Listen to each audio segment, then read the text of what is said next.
Welcome back. As we earlier said in our intro, that our first segment is going to be on the second National Conference for Safety. And of course, this particular issue would come to the concern of everyone who's watching us right now. And we're very delighted to shed some light this morning on that important issue. And we're joined by Engineer Dr. Khaled Abbas, Professor of Transportation Planning, and Dr. Magdi Al-Azab. Good morning, gentlemen. Good morning. A very good morning to both of you. We're very delighted to have you again here. And as we were speaking about this conference, safety of roads, we'd like to shed more light on specifically the topics which were mentioned, discussed, and the participants in that conference. Okay, that conference is not even a national conference, it's an international conference. This is the second one, has been organized by the Automotive Club. And part of the organization committees were people from the government, from the Ministry of Interior, from the Ministry of Transport. We managed to organize a 3-day conference. We managed also to bring people from abroad, from the United Nations, from the World Bank. There was about 6 main sessions that in sequence covered all of the topics related to traffic safety, starting from how you collect the data of accidents, and going through the 4 or 5 main reasons of accident causes, mainly a session for vehicles, a session for road users, a session for road engineering, and then going to state of the art in how you tackle the traffic safety issues, and then going to strategies and actions on that. It was also, there was also a workshop on particularly the ring road, and also there was a very nice competition for youth bringing innovative ideas on how to tackle traffic safety issues. Out of that conference, after the conference has ended, we issued a complete set of recommendations, including policies and measures that can tackle the traffic safety problems and issues throughout Egypt. Differentiated and segmented according to who does what and when, short term and long term, and this was what was issued and was given on an official letter to His Excellency the Prime Minister of Egypt.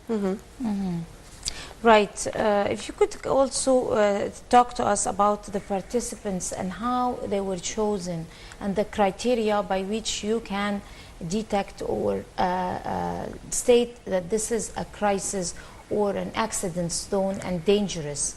Well, to answer this question, I prefer that Dr. Khaled answers this question. However, I would like first to highlight on the volume of this tragedy, regarding the road crashes first, to know why this conference has been established or made.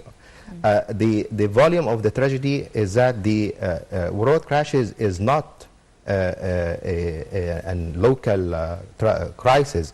It's a global humanitarian crisis. Worldwide, every year, I just want to refresh the memory of our viewer, that worldwide every year, about at least 1.3 million people killed from road crashes, and 50 million injured, many of them permanently disabled. In Egypt, the numbers or the records, there is variance between authority and other authority. However, the best estimate measures talking about 15,000 every year kills, and at least 100,000 injuries. And as I told you, 50% or many of them permanently disabled. The terrified number as well is the first leading cause of death among youth age group 15 to 29 is road crashes.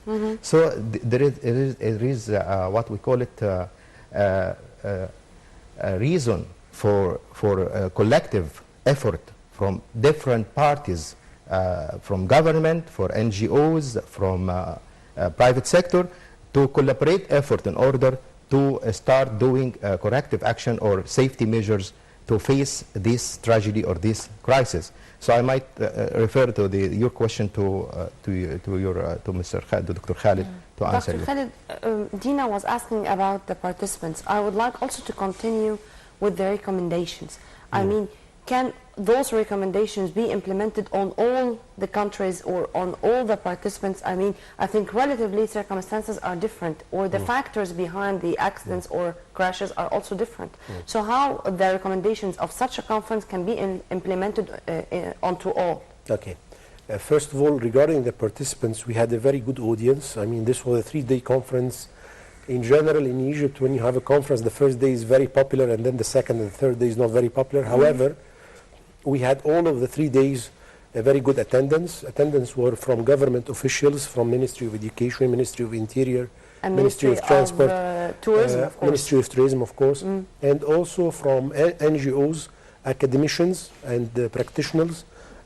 Even people who has suffered from traffic safety accidents were there as well, and even some very young generation people who attended the competition. So we had a very pleasant audience and a very successful conference in that, and everybody recommended that this was one of the best conferences. Even we received recognition letters from people from the International Road Union and from the United Nations on that conference, and the World Bank director was there as well.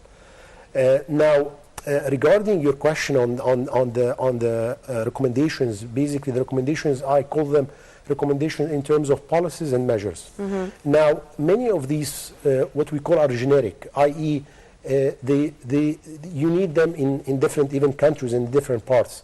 Now, the problem we have in Egypt is not in the recommendations. The problem we have in Egypt is in the implementation, i.e., who does what and when, and where is the financing for doing this, and which organization is responsible for doing this.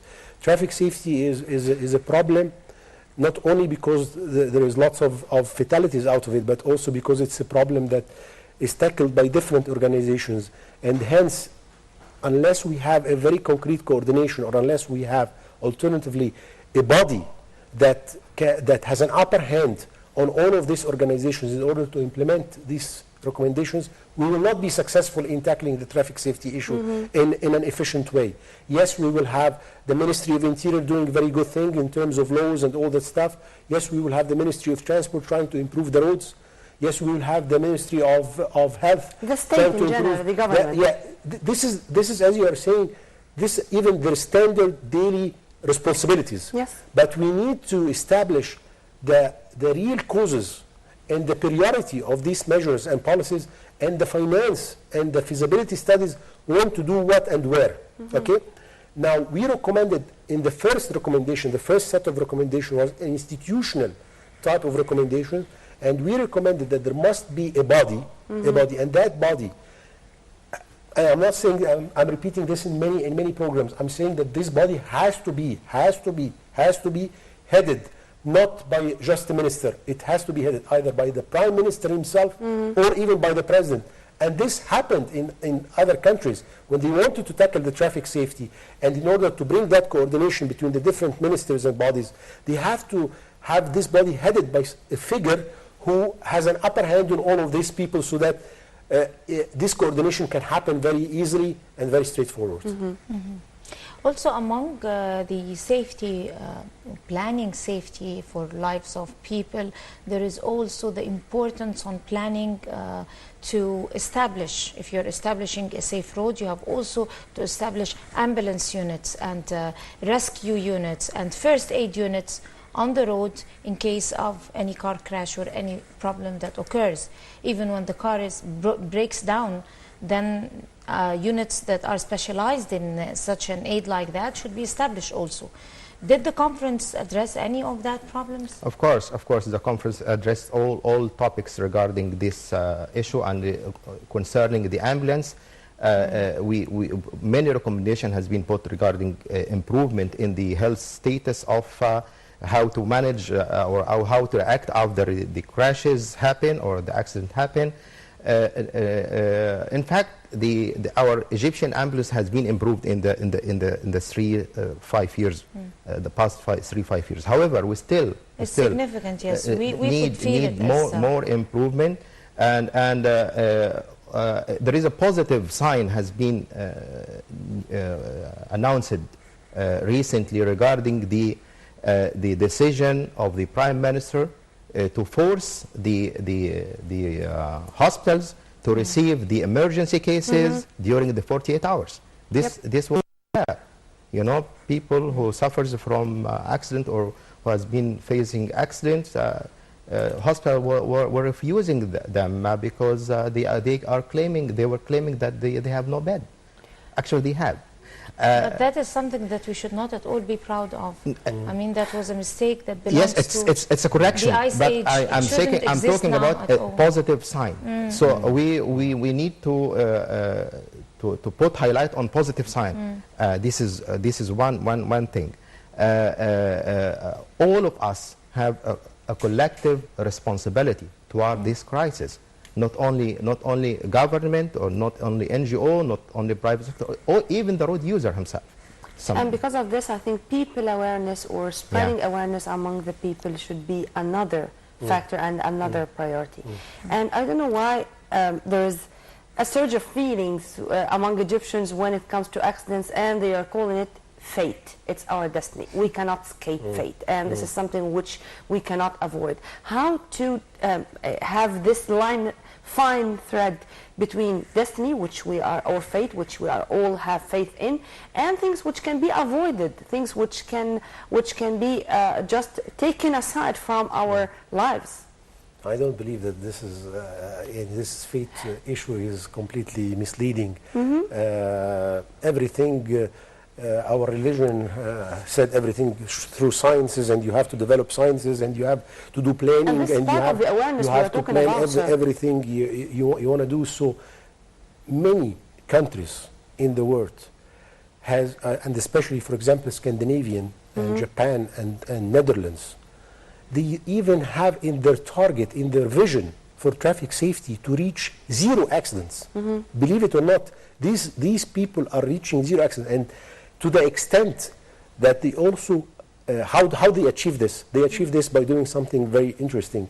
They put a very high value of life. And then when they do the feasibility studies for example, improving roads, or improving the ambulance, or improving any factor of the traffic safety, now they know that by this improvement they may save 10 lives per year on that particular road, on that particular section. Now the value of life in a country like Denmark or Sweden is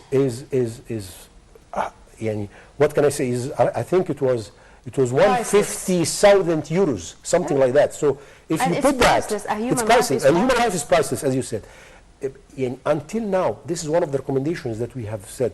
Until now, you do not have a standard value of compensation for an Egyptian life in the road or in any other type of accident. Sometimes an accident has got a very big coverage in the media. Oh, we will give them 50,000 Egyptian pounds. And sometimes it doesn't have any coverage. Maybe they don't take anything. That is completely wrong, because all countries in the world has got a value. This is completely humiliating, if you permit me to say. Yes. Adding to what Dr. Khaled is saying, and so he's the positive and the negative. and to comment to what you are saying about this is fate. I'm saying that road crashes is a man-made one, so it is predictable, and it can be prevented and reached to, as Dr. Khaled said, 0 if correct measures has been taken. And regarding the awareness and training, one of our main role as NGO is the awareness program that we are doing in social clubs and also in institution. Additionally, we joined now the Ministry of Education to make train the trainer for teachers, to train the students on the basics of road safety and also first aids. And we already, as Riyadh Foundation, as an NGO, have launched these training courses for teachers since 2013, and we finished now 9 governorates. We finished in Cairo, in Alexandria, Matruh, Giza, and during 2014 we covered Upper Egypt. We still have 3 governorates, so we will finish them during the fourth quarter 2014. Inshallah. Right, okay. That leads us to what Dr. Magdi just talked about, leads us to another important question, which is, from your own assessment after this conference, what is the major causes for accidents? It's, of course, the human element, and also we have the road element, and what else? It's the weather element. The vehicles, yeah. Sure, Well, if you can tell us, because people... Yeah, in general, people put the causalities for traffic accidents as being three main direct causes, mainly the human element or the road users. And when we call the road user, that means the driver, the passenger, and the pedestrian, as well as the vehicles, as well as the roads. But we would like to add to this, and we added this to the conference, that there are what we call root causes of accidents and post causes of accidents. Root causes of accidents is, for example, land use measures, i.e. if you have, and I always give this classical example, if you have schools mislocated and entrance and exit to schools are on high roads, high speed roads, or there is no proper traffic signals in front of the entrance of schools, or there is a railway beside the schools, then children are exposed on a daily basis to the dangers of being involved in a traffic accident. If you have roads passing through villages and villagers are crossing the roads with their animals, then you have, if you have a commercial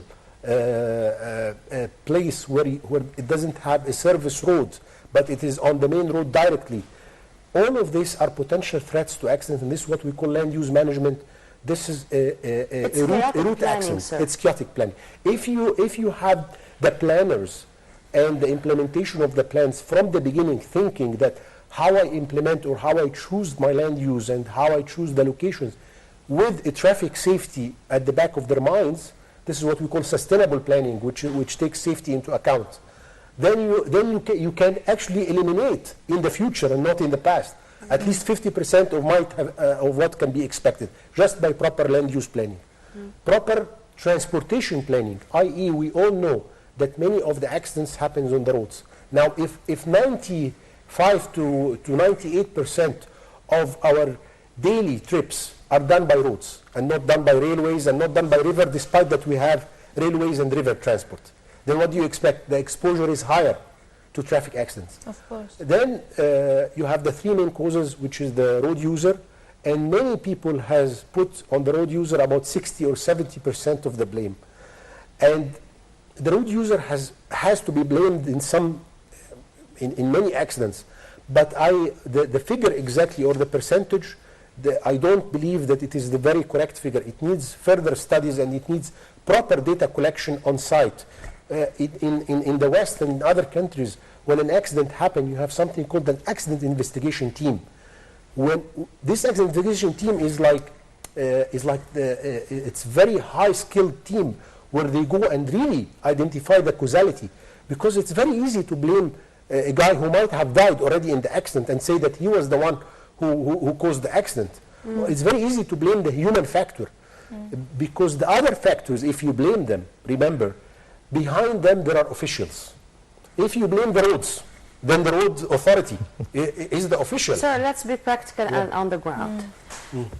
What you're saying is great, but in theory, what you're saying can be implemented on the ground, and if yes, how much would it take? Yeah, of course it could be implemented. I mean, first of all, you've got to establish the correct causality, and that is very easy. We have got very good kind of forms for collecting traffic data, traffic accident data. You need to train police officers. You need to put different units for this traffic accident collection data. Once you have the proper data, you analyze it in a correct manner and you establish the priority. If you have the priority, then you can budget correctly what to do first and when and where.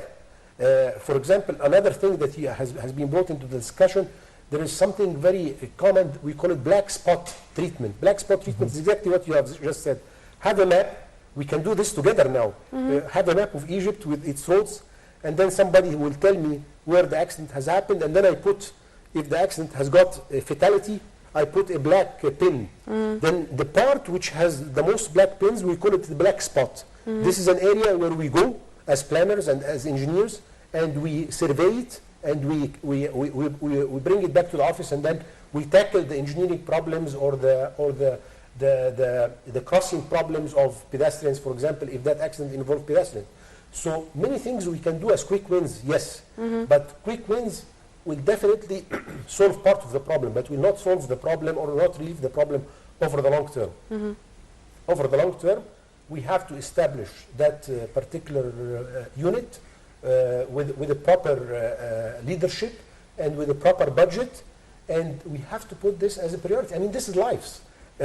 Look, if you have, for example, some issues and some problems in your daily life, but it doesn't threaten your life, this is a priority as well. It's the quality of life. But you have life. We are talking now about something that will take life from people. We are not talking about a problem that is quality of life. So this is a problem that has got to be at the top priority in the agenda of the political leadership. Adding to what Dr. Khaled is saying, I'm confirming on what he's ending his word. I'm urging the decision taker in our country to consider this tragedy as an enemy, as we are fighting the terrorism. It's an enemy who is killing our people. From an NGO perspective, I'm looking for it like this, and for media, I'm requesting from media to put light on this issue, because as Dr. Khaled said right now, one of the major percentage in causes of this tragedy is the road users, and the changing behavior of people need challenge and need the media, need education, need awareness. So we are asking from all media to focus on this, to raise the awareness, to educate people, to change their behavior. We have a lot to say, but unfortunately we're running out of time. Dr. Khaled, thank you very much for being with us. You are a professor of planning, and you're an expert in the road accidents and in such things which are really vital, as you said. Mr. Abdelazim, thank you very much for being with us, and we hope that your NGO is going to continue on the right path to spread more awareness among people. And we would like to thank you because you are allowing space in the TV in order to cover such important topics, and we would like you to continue on this, to pursue this. We are not going to leave you except with a promise to see you again in another episode of The Breakfast Show. We are going to come back later, just after the short break.